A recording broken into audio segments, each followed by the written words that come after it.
ऋषिगण बड़े प्रसन्न हुए। शौनक जी को संकेत किया कि और आगे पूछिए। शौनक जी ने सब ऋषियों की ओर से कहा, महाराज ये बात तो आपने ठीक कही कि भगवत कथा के अतिरिक्त दूसरा कोई साधन इस संसार में है नहीं। ये बात हमने अनेक पुराणों के श्रवण से और आपकी संगति से जान ली है।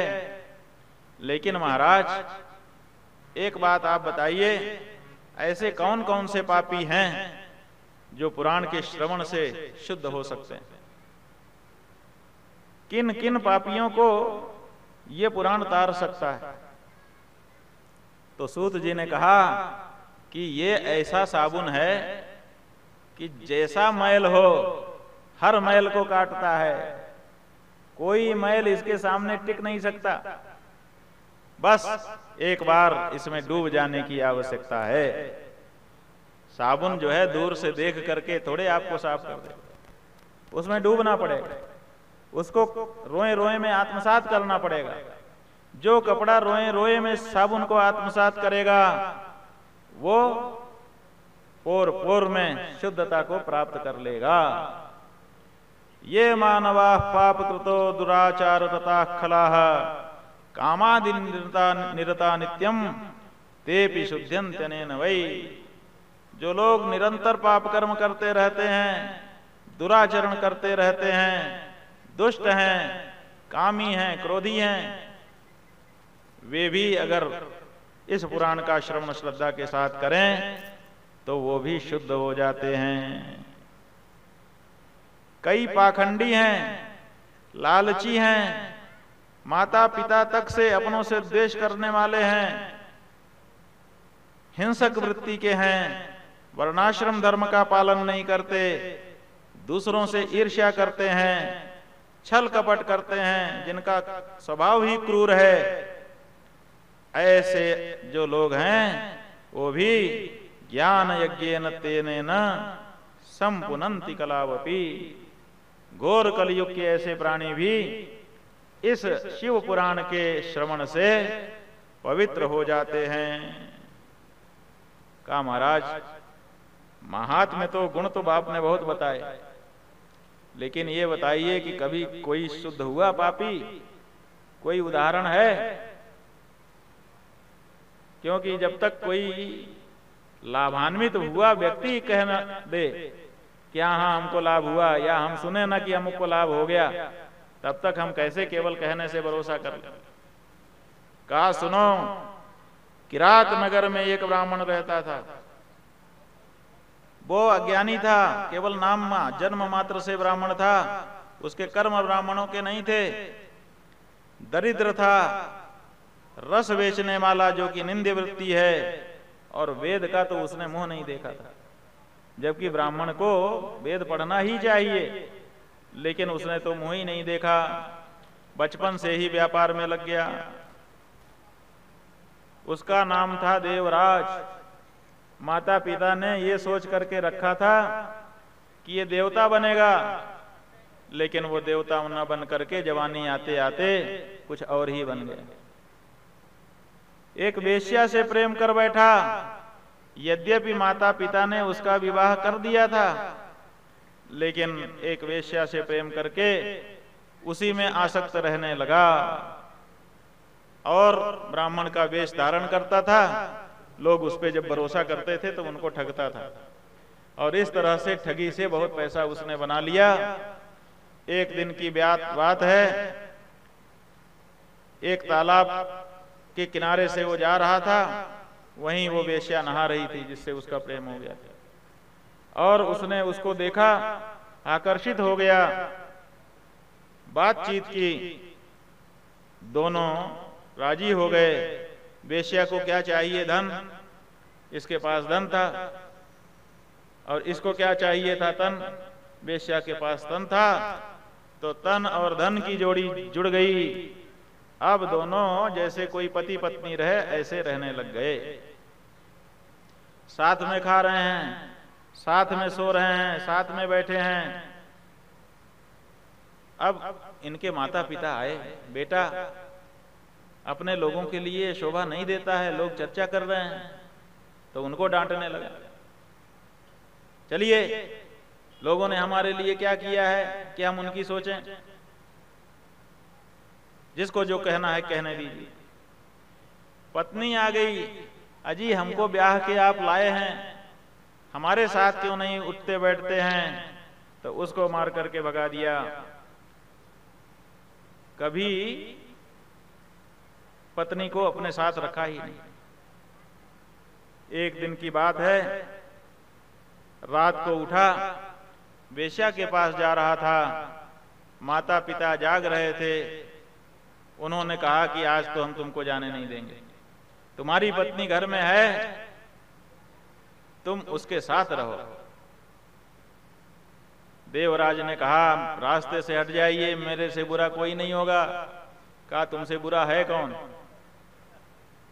तुम अभी अपने आप को अच्छा समझते हो, बहुत गिर चुके हो देवराज, अब हम तुमको और गिरने नहीं दे सकते, आखिर हम तुम्हारे माता पिता हैं। कहा अच्छा, माता पिता होने का बड़ा आपको गर्व है। निकाला घर में से औजार, दोनों का गला काट दिया। अब नहीं है ना माता पिता।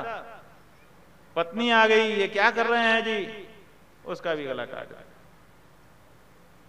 घर में जितना धन था, जब तीनों मर गए, कोई रोकने वाला रहा नहीं, तो सारा धन उठा करके वेश्या के पास चला गया, वेश्या के हाथों में सौंप दिया, ये लो, अब हम लोगों को खूब आनंद होगा, जो खाना है वो खाएंगे, जो पीना है वो पिएंगे, जहां जाना आना होगा जाएंगे आएंगे, न कोई रोक न कोई टोक। इस तरह से वेश्या के साथ रहने लगा। वेश्या को पहले खिलाता, फिर उसका जूठन खा करके अपना प्रेम उसके प्रति प्रदर्शित करता था। इस तरह से जीवन आगे बढ़ने लगा। इतना गिर गया कि अब गिरने के लिए भी गुंजाइश बची नहीं।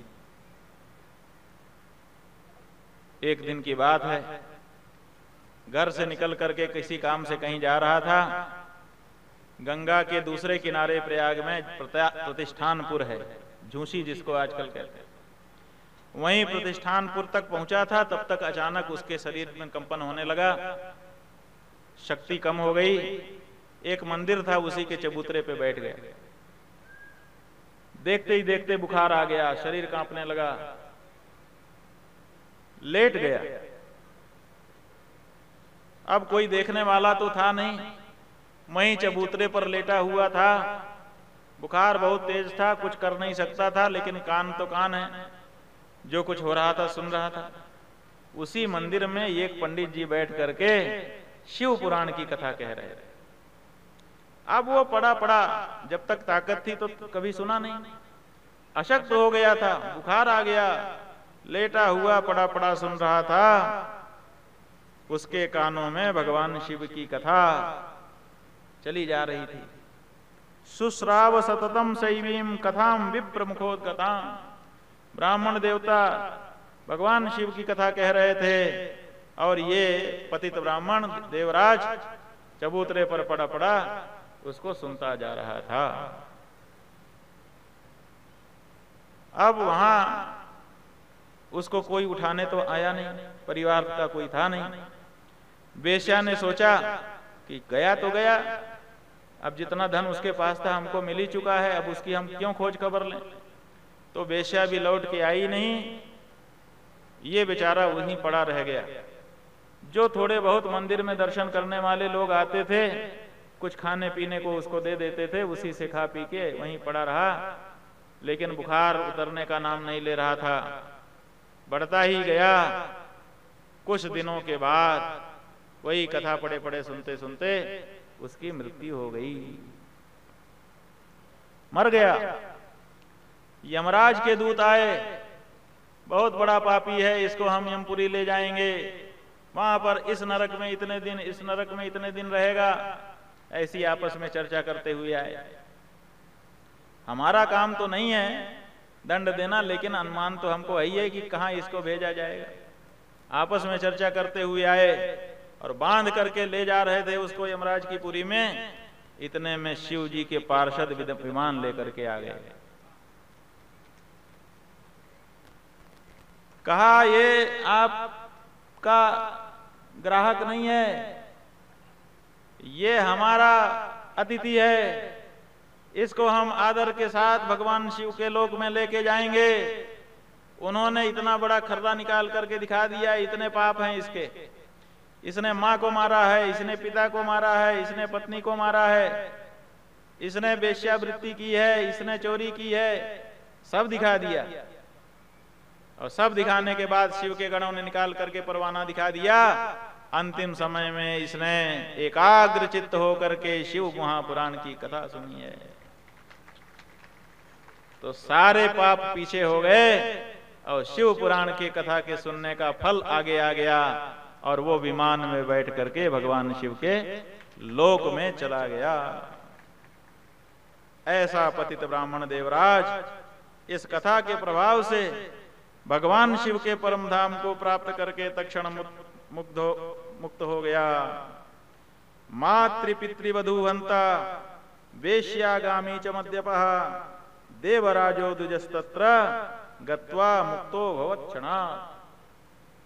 माता पिता का हंता था, पत्नी का हंता था, शराब पीने वाला था, वेश्यागामी था, सब कुछ था, लेकिन शिव पुराण के श्रवण मात्र से सदगति का अधिकारी हो गया। ऐसा है ये शिव पुराण जिसको आप लोग सुनने जा रहे हैं। ये कोई सामान्य किताब थोड़े है कि पढ़ दिया और सुन लिया। इसीलिए परंपरा से हमारे पूर्वज सुनते चले आ रहे हैं, इसीलिए समय निकालते हैं, इसीलिए आकर के बैठते हैं, इसीलिए गदगद होकर के सुनते हैं। जितना श्रद्धा से जो सुनता है उसको उतने ही लाभ इस पुराण के श्रवण का मिल जाता है।